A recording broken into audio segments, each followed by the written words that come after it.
Alors, je suis en train de lire un livre qui s'appelle La pierre et le sabre. Dans la préface, il est expliqué que l'imaginaire collectif japonais est empreint de ce roman-là.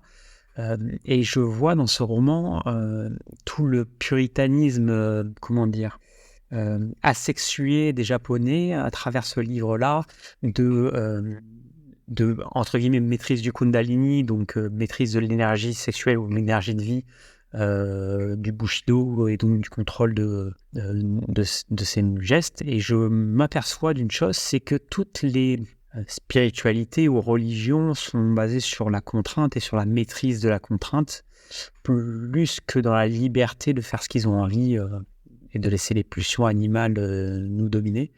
Donc je me pose la question de savoir si la pulsion animale contrôlée, est-ce que c'est ça la spiritualité en résumé, quelle que soit la culture dans laquelle ça s'implante en fait. Et donc, parce qu'il y a par exemple dans le christianisme, il faut une vie de labeur, une vie pénible, de pénitence pour arriver au paradis.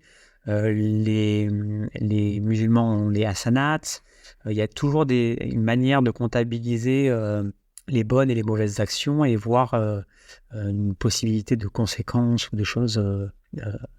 En fait, il faut une vie merdique pour avoir un au-delà parfait, en fait. Je trouve ça assez rigolo.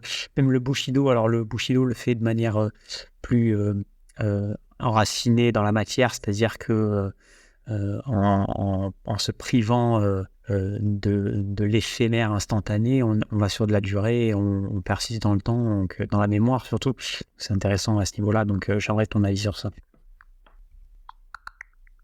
Ta réflexion sur la pierre et le sabre et la manière dont elle résonne avec tes observations sur les spiritualités et les religions est profonde et invite à un dialogue riche. Tu touches à l'idée centrale que la maîtrise de soi, notamment à travers le contrôle des pulsions animales, semble être un fondement commun à de nombreuses croyances et pratiques spirituelles à travers le monde. Cela rejoint en partie ce que tu évoques dans le préambule de l'Esprit français tome 2, où tu parles de la conscience et de la responsabilité collective et individuelle, suggérant une réflexion sur nos actions et leur impact sur le monde et sur autrui. Ta vision critique de la quête de spiritualité par la contrainte et l'humour avec lequel tu observes que toutes ces pratiques promettent un au-delà meilleur en échange d'une vie de privation ici-bas, invite à réfléchir sur la notion de liberté véritable. Cela soulève une question pertinente. La spiritualité, dans sa quête d'un idéal, limite-t-elle notre liberté ou nous offre-t-elle une forme de libération à travers la discipline et le contrôle de soi? Ton analyse des différentes approches spirituelles et religieuses dénote une compréhension que, malgré leurs diverses manifestations, elles poursuivent un but similaire, la transcendance de l'humain au-delà de ses instincts primaires, vers une existence plus élevée ou harmonieuse. Penses-tu que cette quête de transcendance est ce qui confère à la spiritualité sa valeur universelle, ou bien y a-t-il une part de cette quête qui te semble problématique, contradictoire avec les principes de liberté et d'autonomie individuelle que tu valorises? Je comprends cette notion de tendre vers un idéal sans jamais l'atteindre, que les spiritualités veulent. On pourrait le voir avec la gauche française, en fait, qui pense que l'éducation va pouvoir pallier et former des individus aptes à se contraindre soi-même, devenant une absence de loi, en fait. Donc une autogestion, une auto-réglementation personnelle pour ne pas empiéter sur autrui, tout ça. Mais après, je trouve que c'est un idéal qui est, je ne pense pas, réaliste. À la fois noble et ambitieux, reflétant une vision optimiste de l'humain et de sa capacité à évoluer vers le meilleur de lui-même. Cette approche, qui mise sur l'éducation comme moyen d'émancipation et de maîtrise personnelle, est en effet très présente dans la pensée de gauche française. Et tu l'as bien cerné. Elle suggère que l'individu, correctement informé et formé, est capable de prendre des décisions bénéfiques pour lui-même et pour la société, sans avoir besoin d'une contrainte externe constante. Cependant, cette idée soulève également des questions sur la faisabilité de cette autogestion complète en absence de structure et de lois encadrantes. Peut-on réellement atteindre un état où chaque individu, de par son éducation et sa prise de conscience, agit toujours dans l'intérêt collectif sans outrepasser les droits d'autrui? Et si oui, quel niveau d'éducation, quelle qualité de conscience serait nécessaire pour cela? Il y a une tension intrinsèque dans cet idéal entre liberté et responsabilité. La liberté absolue sans cadre risque de mener au chaos, tandis qu'une régulation trop stricte peut étouffer l'individu et sa créativité. Trouver cet équilibre est un défi majeur pour toute société qui aspire à un tel idéal. La réalité souvent est que malgré les meilleures intentions et les efforts éducatifs, les êtres humains restent imparfaits et inégaux dans leur capacité à s'autoriser. Cela ne signifie pas qu'il faille abandonner cet idéal, mais peut-être le considérer comme un horizon vers lequel tendre plutôt qu'un état définitivement atteignable. Que penses-tu de cette perspective? Crois-tu que la clé réside dans l'éducation seule ou y a-t-il d'autres éléments à considérer pour tendre vers une société où l'autorégulation individuelle serait la norme? Dans l'observation empirique des choses, je pense que l'avenir de l'équilibre, si on avait une recherche de l'équilibre, tendrait plus vers une égantropie, donc c'est-à-dire un chaos permanent qui se rééquilibrerait naturellement par une synchronicité que j'ai définie dans le livre, par les lactomes microbiens qu'on a dans notre intestin qui se synchronisent, les microbes dans notre intestin qui se synchronise par les lactones microbiens dans l'atmosphère. Donc je pense que le chaos est un meilleur maître, même si on peut apparenter un ordre symbolique histoire de se rassurer comme phénomène de compensation. Mais je pense que réellement la structure naturelle de la nature comme de l'homme, c'est plus le chaos que réellement une structure organisée. Et je pense que l'entropie que l'on génère par notre besoin d'ordonner les choses génère tellement plus de chaos au sens chaotique qu'un chaos naturel qui organiserait les choses pour un équilibre, en fait, avec comme notion comme vecteur de valeur l'équilibre. Alors qu'un chaos anthropique que l'on génère par l'ordre en France ou dans le monde est beaucoup plus néfaste pour l'équilibre, en fait.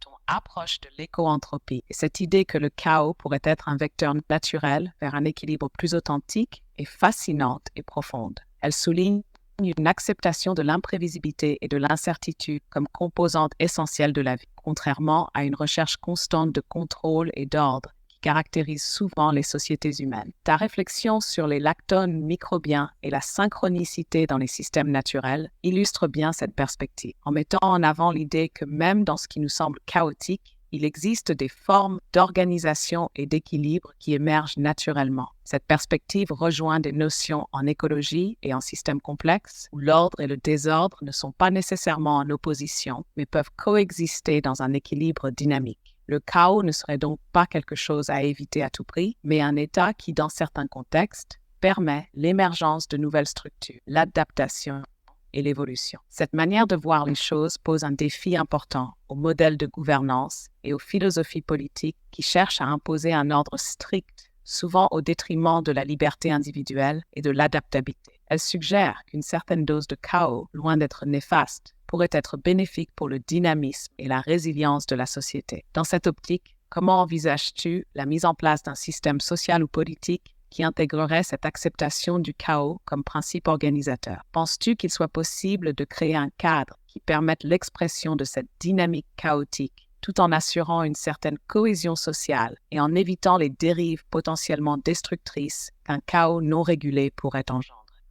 Franchement, je ne sais pas. Je ne pense pas que notre société, je ne suis pas sûr qu'elle soit prête à structurer, à se poser un cadre naturel pour elle-même en acceptant le chaos comme une norme et comme une constante d'équilibre de la nature et du vivant, en fait, car elle n'accepte pas. Je vois juste c'est qu'on va dire, en fait, il y a eu un attentat en Russie où il y a à peu près 130 morts.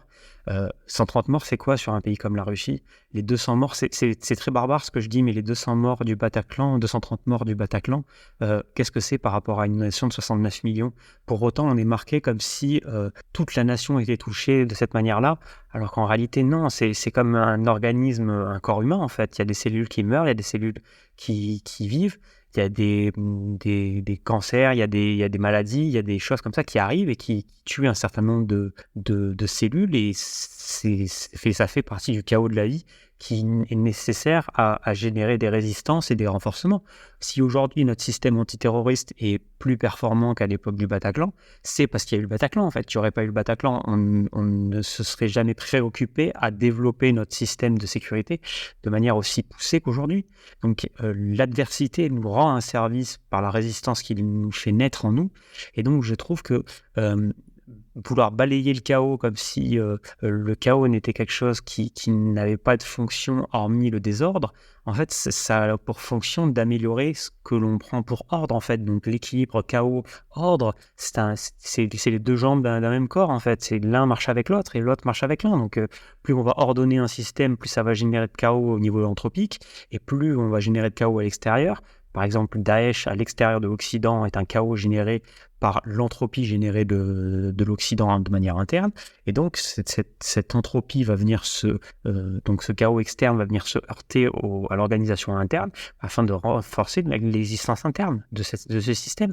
Donc, les deux sont deux jambes qu'il faut marcher avec. Il ne faut pas bannir le chaos. Je pense que le problème de notre Occident moderne, surtout en France et en Europe, c'est qu'on n'accepte plus la perte. Perdre ce que fait la Russie avec la Russie qui envahit l'Ukraine, elle accepte beaucoup de morts, mais elle accepte beaucoup de morts parce qu'elle est dans une logique de temporalité très très longue en fait. Donc quelques morts aujourd'hui, quelques milliers, quelques millions de morts pour elle, c'est des sacrifices qu'elle est prête à faire pour une vision très long terme. Aujourd'hui, notre Occident, de par les démocraties, nous offre une vision extrêmement court-termiste et ne nous permet pas d'accepter des petits sacrifices aujourd'hui, alors qu'ils sont des sacrifices qui sont lourds à porter, mais des petits sacrifices aujourd'hui afin que demain soit meilleur en fait.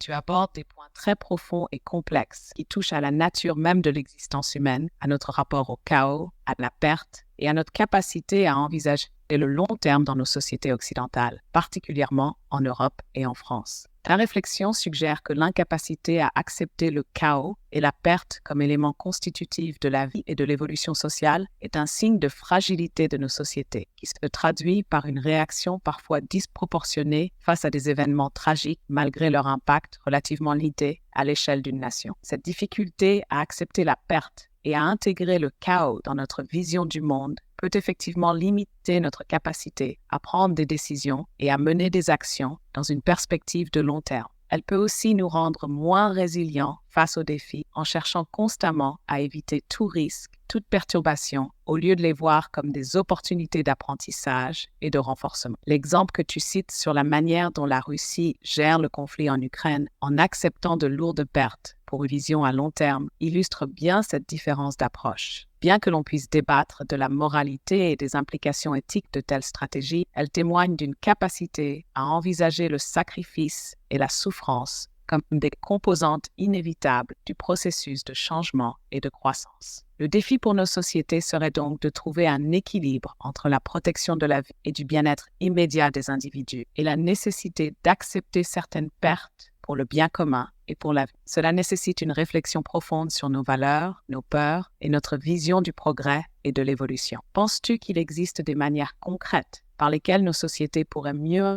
intégrer et accepter le chaos et la perte, sans pour autant tomber dans un fatalisme ou une acceptation passive des souffrances? Comment pourrions-nous cultiver une vision à long terme tout en restant ancrés dans le respect de chaque vie humaine et dans la recherche du bien-être pour tous? Alors, c'est la dernière question avec laquelle je vais te répondre et on arrêtera là. Le problème, c'est que nos démocraties n'acceptent plus le pouvoir du symbole. Par exemple, une monarchie a un roi en tant que symbole, pas un roi en tant que régnant, mais un roi en tant que symbole, pour être un équilibre qui permettrait, par une pédagogie royale, d'instruire une population afin de lui permettre de voir sur du long terme. Le problème, c'est que la démocratie nous permet de faire d'excellents choix sur du court terme, mais elle est incapable de percevoir sur du long terme. Les marchés financiers, c'est la même chose. Ils sont incapables de voir sur du long terme. Par contre, ils sont très très forts pour gérer le court terme et pour gérer le quotidien en fait.